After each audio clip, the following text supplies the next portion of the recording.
তো এই ধরনের জালেম যেগুলো আছে এগুলোর নির্দিষ্ট কোনো দল নাই। এগুলো আওয়ামী লীগ ক্ষমতা থাকলে আওয়ামী লীগের লোক, বিএনপি ক্ষমতা থাকলে বিএনপির লোক, জামাত ক্ষমতা থাকলে এটি জামাতের লোক হইব। এটির আসলে কোনো দল নাই, এটির হলো প্রেজেন্ট গভর্নমেন্ট পার্টি। এগুলো ওয়ার্ল্ড টাইম সরকার দলের লোক। এটি কথা বুঝেন নাই? এই সমাজে যেগুলো জালেম সুরসুট্টা বাটপার, এরা দেখবেন কোন দল ক্ষমতায় যাওয়ার কাছাকাছি সাথে সাথে বুঝ যায় সেই দলে ওটা শুরু করবো। এ দেন না যে পুঁটি মাছ জালি লয়ে গেলে কতটি ভাল বাইরে হুদায় জালি দুটোরে, তো এটি হলো হয়ে যাইতে পুঁটি মাছ। এটির কোনো দল নাই। এটি হলো যেই দল দেখবো ক্ষমতার কাছাকাছি দৌড় ডামারে খালি এদিকে যাইব। কেন? কারণ তো হ্যাঁ বাজারও বাটপারিটা করণ লাগবো, টেম্পু স্ট্যান্ডও এই ন বিভিন্ন জায়গায় তার বাটপারি সিটার এটা তো চালানি লাগবো। এলাকার মধ্যে দুই দলের কাজে লাগাই দিব, এই দলের গিয়ে কিরে তোর সাথে কি অমুকের যায়, অমুক যে তোর এই কথাটা কইলো হের খানদান আর তোর খানদান কি মিলে, এটা তুই রেলাস না কেয়া, এটা গিয়ে কইব তুই থানাত মামলা করস না কেয়া। এই বাটপার সিটার আমাদের সমাজে অভাব নাই? অভাব আছে? দুই দলের লাগাই দিয়া পরে হ্যাঁ কইব দুই অপক করে থানাত মামলা করলে তো দারোগারে 20,000 টিয়া দেওয়া লাগবো, হের বড় 10,000 কথা বুঝছেন না? এই সমাজে এই ধরনের বাটপার নেতার অভাব আছে। এটা আবার আমরা দেখতে না কি লেগে জানেন, হুজুর এত হাসা কথা কইলেন করে তুমি কি আমরা সাদাবাজি করে খাইতে দিতেন না, একটু আড্ডু এদিক সেদিক করে চলবারও দিতেন না। আপনারা কি আমরা মানুষের কামলা দিতার বা আমার যে অবস্থা তো এইভাবেই খাওয়ান লাগবো। ধরবেড়া আছে কামাই রিক্সা ভাই খাবেড়া। আল্লাহ তাআলা হেদায়েত দান করো। আরো জোরে বলেন আমিন। এগুলো আল্লাহ মাফ করুক। এগুলো আকসার মুনাফিক, এরা এমন মুনাফিক, এই মুনাফিকরা নির্বাচনের আগে দেখবেন মাথায় টুপি দিবে, পট্টি লাগাবে, উরি বাবা জীবনে যিনি পর্দার বিরোধিতা করে, ইসলামের বিরোধিতা করে, এগুলা দেখবেন নির্বাচনের আগে এই বাটপারগুলো টুপি পাঞ্জাবি জুব্বা সব করবে। আগে সান্দু সাসাই কইলো আমাগে রে, এমপি যদি হইতাম পারি দিমু গোলাবরে, এমপি হইয়া দেখা গেল সাসার নাগাল কিডা পাই, আমরা গরিব আমাগে রে দেখার মতো কেউ নাই। বাস্তবতা এরকম না? هو الذي أرسل رسوله بالهدى ودين الحق ليظهره على الدين كله الله رب العالمين বলেন هو الذي أرسل رسوله بالهدى ودين الحق الله رب العالمين বলেন রাসূল সাল্লাল্লাহু আলাইহি ওয়াসাল্লামকে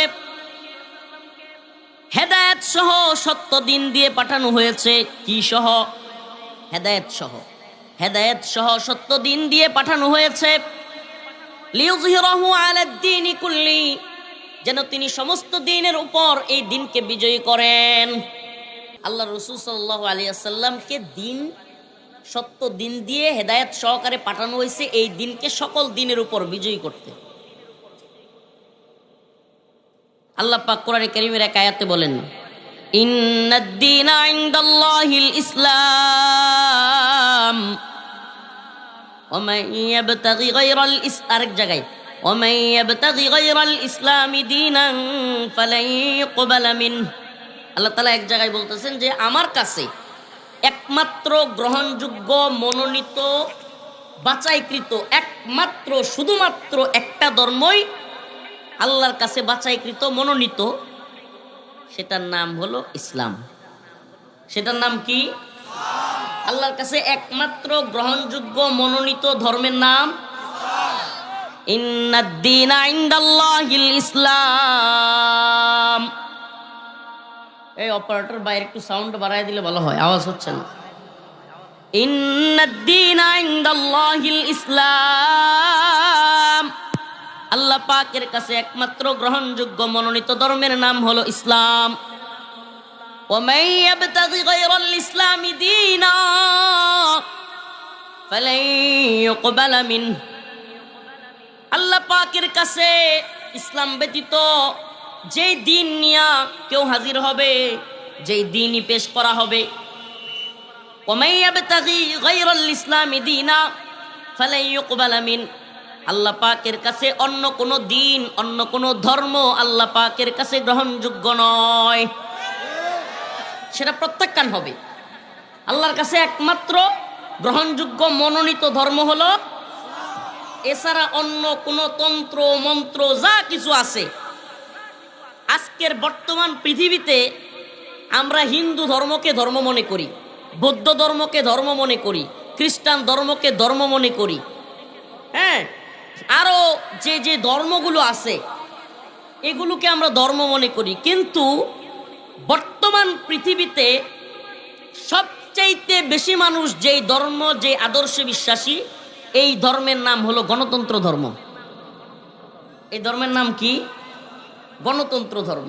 এই গণতন্ত্রও যে একটা ধর্ম, এবং পুরা পৃথিবীতে বর্তমানে ইসলামের সবচাইতে বেশি শত্রু ভাবাপন্ন, ইসলামকে সবচেয়ে বেশি চ্যালেঞ্জ করছে কিংবা ইসলামকে মাইনাস করবার চেষ্টা করছে 1924 সাল থেকে, খেলাফতে উসমানীর পতনের পর থেকে আজকের বর্তমান 2026 সাল পর্যন্ত 100 বছর বড়া, 100 বছর ব্যাপী যেই ধর্মটা, যেই দিনটা, যেই সিস্টেমটা ইসলামকে মাইনাস করে দিয়ে খিলাফাকে, শরিয়াকে, ইসলামিক শাসন ব্যবস্থাকে, ইসলামিক বিচার ব্যবস্থাকে চ্যালেঞ্জ করার মতো দুঃসাহস দেখাচ্ছে, এটা অন্য কোনো ধর্ম না। এই ধর্মের নাম হলো সেকুলারিজম কিংবা ডেমোক্রেসি বা গণতন্ত্র।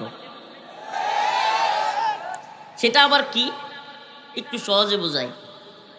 আমাদের আল্লাহ পাক কোরআনে কারীমের মধ্যে ইসলামের বিধান দিয়েছেন। কি দিয়েছেন? আসমানের মালিক কি? তার মানে আসমানের মালিক, বুঝলাম না। এই গরিপুরের মানুষ কাজ্জা ঝগড়া তো কম পারই না, মারামারি কইরা তো একবারে মারপিট কইরা মার্ডার মুডার করে লাই। আল্লাহর নাম মুখে নিতে কি লজ্জা আছে? অমুক নেতা তমুক নেতা তো খুব লাফাইতেছেন, ক্ষমতার তো 2 দিনের হ্যাডম, কিন্তু আল্লাহর ক্ষমতা হলো চিরস্থায়ী। তাবারাকাল্লাযী বিয়াদিহিল মুলক ওয়া হুয়া আলা কুল্লি শাইইন কাদির। কুলিল্লাহুম্মা মালিকাল মুলক তু'তিল মুলকা মান তাশা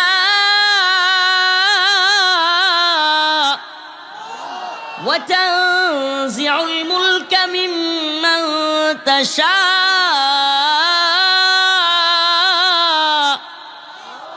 ক্ষমতার মালিক কে? ক্ষমতা দিতে পারেন কে? ক্ষমতা কেড়েও নিতে পারেন কে? ক্ষমতা দেন। আবার আল্লাহ বলেন ওয়াতানজিউল মুলকা মিম্মান তাশা, ক্ষমতা আমার মন চাইলে আবার কাইরা নেই, রান্না করা খাবার রাইকা পালায়া যাইতে বাধ্য করি। ওয়া তুইজ্জু মান তাশা ওয়া তুযিল্লু মান তাশা ওয়া তুইজ্জু মান তাশা ওয়া তুযিল্লু মান তাশা। ইজ্জতের মালিক কে? যে আলেমদেরকে ডান্ডা বেরি পরানো হইতো, যে আলেমদের হাতে হ্যান্ডকাপ ছিল, যে আলেমদের পরনে পুলিশের জ্যাকেট লাগাইয়া, ডান্ডা বেরি লাগাইয়া, পায়ের মধ্যে বেরি, হাতের মধ্যে গরুর রশি লাগাইয়া, হ্যান্ডকাপ লাগাইয়া টাইনা নিত, আজকে আল্লাহ পাক ইজ্জত এমন দিয়েছেন, আজকে রাষ্ট্রীয় সিকিউরিটি তাদেরকে দেয়া হয়, পিছনে বন্দুক লয়ে একটা খাড়ায় থাকে। আর যেগুলো আগে বিশাল ক্ষমতার মালিক মনে করতো নিজেদেরকে, গর্ত টুকায় হাইতে আসেন না, খেললা বাসায় কইলাম আর কি, যে গর্ত টুকায় হাইতেন ন, তো এখন গর্ত টুকায় হাইতে আছে। ইজ্জতের মালিক কে? নামাজ কার জন্য? রোজা কার জন্য? হজ কার জন্য? যাকাত কার জন্য? তাইলে এতগুলো জিনিস আল্লাহর জন্য হইলে বিধানদাতা মাবুদ কে? হ্যাঁ, খাওয়ায় আল্লাহ, পালে আল্লাহ, আর বিধান শেখ হাসিনা। খাওয়ায় আল্লাহ, পালে আল্লাহ, এই শ্বাস প্রশ্বাস আল্লাহর, জমিন আল্লাহর, বাতাস আল্লাহর, পানি আল্লাহর, আগুন আল্লাহর, রান্না করি আল্লাহর আগুন দিয়া, আল্লাহর পানি খাই, আল্লাহর বাতাস দিয়া বসবাস করি, জীবনে কোনোদিন ট্যাক্স দেওয়া লাগে না এই বাতাসের জন্য, এই অক্সিজেনের জন্য, কিছুই লাগলো না, আর বিধান মানবো হাসিনার কিংবা ডক্টর ইউনূসের। এটা কেমনে? এটা একটু বুঝাই আপনাদেরকে। আল্লাহ পাক কোরআনের মধ্যে বলছেন আস-সারিকু ওয়াস-সারিকাতু ফাকতাউ আইদিয়াহুমা, আস-সারিকু ওয়াস-সারিকাতু ফাকতাউ আইদিয়াহুমা। আল্লাহ পাক বলেছেন যদি কেউ চুরি করে, চোর এবং চুন্নি যদি চুরি করে, তাদের শাস্তি হলো ফাকতাউ আইদিয়াহুমা, তাদের হাত কেটে দিতে হবে। কি করতে হবে? এই বিধান কার? এখন পশ্চিমা শয়তানের দল এক নতুন জীবন ব্যবস্থা আবির্ভাব করছে। ইসলাম কোড অফ লাইফ, ইসলাম পূর্ণাঙ্গ জীবন ব্যবস্থা। এখন ইসলামের মধ্যে বিধান দেওয়ার একমাত্র ক্ষমতা কার?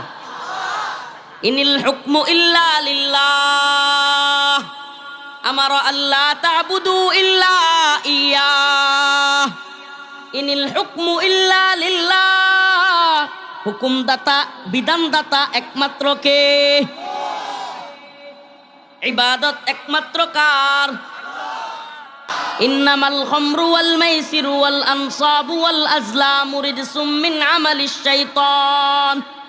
আল্লাহর কাছে ইসলামে এই দ্বীনের ভিতরে বিধান হলো হারাম, এটা শয়তানের কাজ, আর আমাদের দেশে এটা বৈধ কাজ। নাউজুবিল্লাহ। তে আল্লাহ যেটারে হারাম করছে তারা এটারে হালাল করতেছে না? আল্লাহ হালাল করছে না হারাম করছে? তাইলে আল্লাহ যে চুরিরে হারাম করছে, এই চুরির যে শাস্তি দিছে সেটা যদি বিধান ওইটা না দেয়া হয়, আল্লাহর বিধান বাদ দেয়া হইল কি হইল না? সুদ ইসলামে হালাল না হারাম? সুদ সুদ নাকি রাষ্ট্রপ্রধান সুদের কারবারের সাথে জড়িত হইলে হালাল হয়ে যায়? শেখ হাসিনা কিংবা বেগম জিয়া যদি পর্দা না করে তাহলে বেপর্দায় থাকা হালাল। এটি তো হইছে মনে হইতেছে। পর্দা না করলে রাষ্ট্রের প্রধান, তাইলে কি আল্লাহর বিধান রহিত হয়ে যাবে? হ্যাঁ, আয-যানিয়াতু ওয়াজ-যানি ফাজলিদু কুল্লা ওয়াহিদিম মিনহুমা মিআতা জালদা।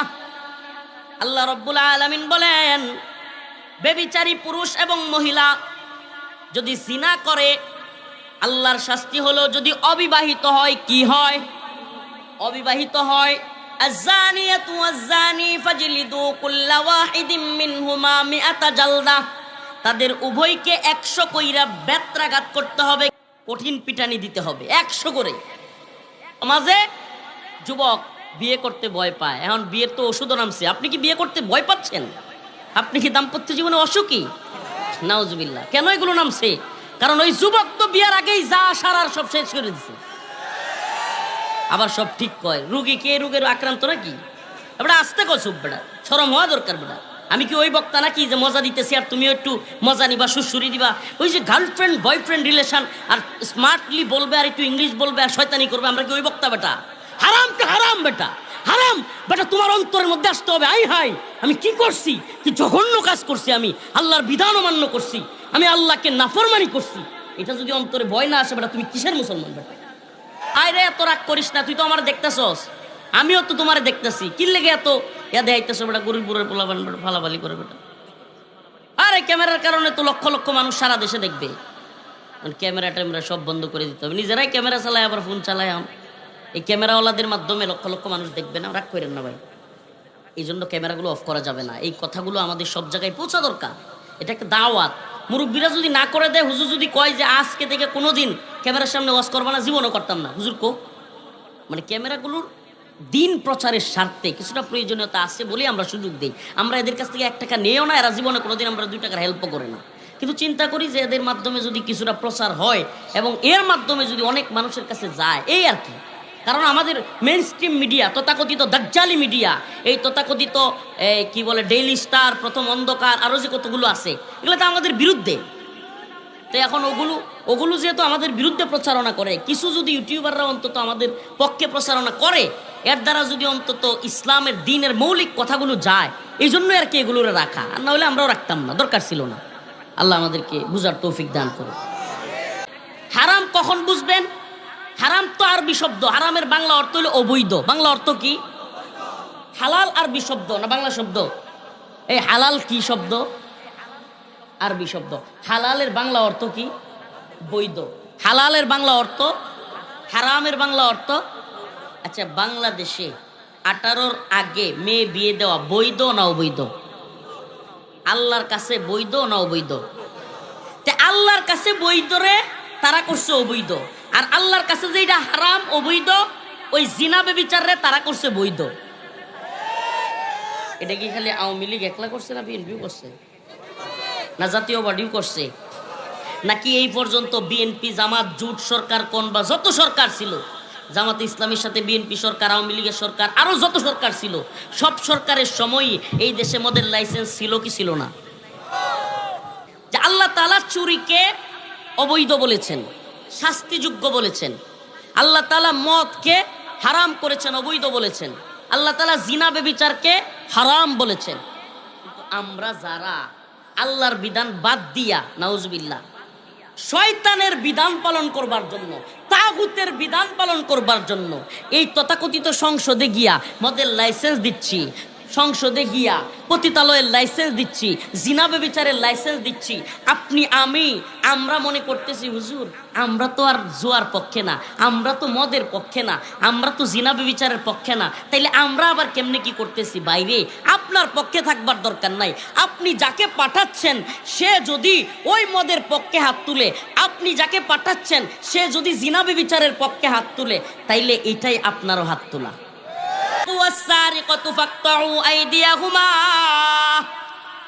আল্লাহর বিধান যদি কার্যকর হয়ে যাইতো, আল্লাহ বলছেন চোর এবং চোরনি যদি সংরক্ষিত কোনো জায়গা থেকে 10 দিরহাম বা তার বেশি পরিমাণ চুরি করে তার হাত কেটে দিতে হবে।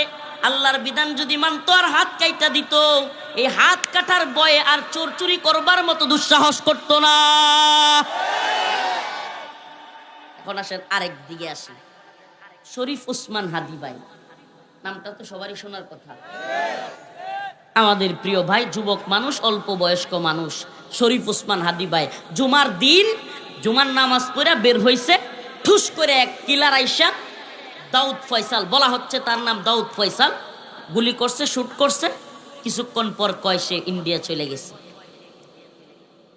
এখন মাসের পর মাস চলে যায়, মাসের পর মাস চলে যায়। এখন শোনা যায় শরীফ ওসমান হাদি ভাইয়ের ভাইকে যুক্তরাজ্যের কনসুলেটে মানে দূতাবাসে তার একটা চাকরি দিয়া যুক্তরাজ্যে পাঠিয়ে দিচ্ছে।